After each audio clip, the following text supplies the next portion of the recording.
ನನಗೊಂದು ವಿಚಾರ ಬರ್ತಾ ಇತ್ತು. ನಾನೀಗ ಪಾಠ ಮಾಡಲಿಕ್ಕೆ ಶುರು ಮಾಡಿ ಇದು 53ನೇ ವರ್ಷ. ನಾನು 72ನೇ ಇಸ್ವಿಗೆ ಶುರು ಮಾಡಿದ್ದೆ. ನನ್ನ ಪ್ರವಾಸ 53 ವರ್ಷ. ಆದರೆ ಇದುವರೆಗೂ ಒಂದೇ ಒಂದು ಕ್ಷಣ ಬೇಜಾರಂತಾಗಿಲ್ಲ. ಉತ್ಸಾಹ ಒಂಚೂರು ಕಮ್ಮಿ ಆಗಿಲ್ಲ. ಅದಕ್ಕೆ ಕಾರಣ ಆ ವಿದ್ಯಾರ್ಥಿನಿಯರು. ನಾವೊಂದು ಭ್ರಮ ಅದ ನಮ್ಮ ಮಾಸ್ತರ್ ಮಂದಿಗೆಲ್ಲ. ಭ್ರಮ ಏನಂದರೆ ಮಕ್ಕಳಿಗೆ ಕಲಿಸ್ತೀವಿ ಅಂತ.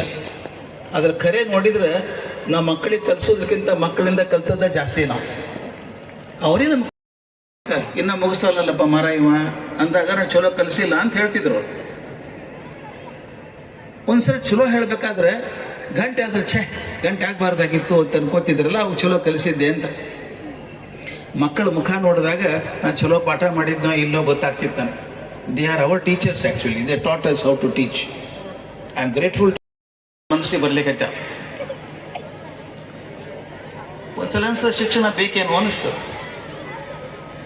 ಅದು ನಾವು ಕೊಡ್ತಿರೋಂಥ ಶಿಕ್ಷಣ ಬೇಕಾಗಿದ್ದೇನು ಅಂತ. ಒಂದು ಸಣ್ಣ ಘಟನೆ ಹೇಳ್ಬೇಕು ನಿಮಗೆ. ನೀವೆಲ್ಲರೇ ಪ್ರವಾಸಕ್ಕೆ ಹೋಗ್ತಿದ್ರಿ ಅಂತ ಇಟ್ಕೋರಿ.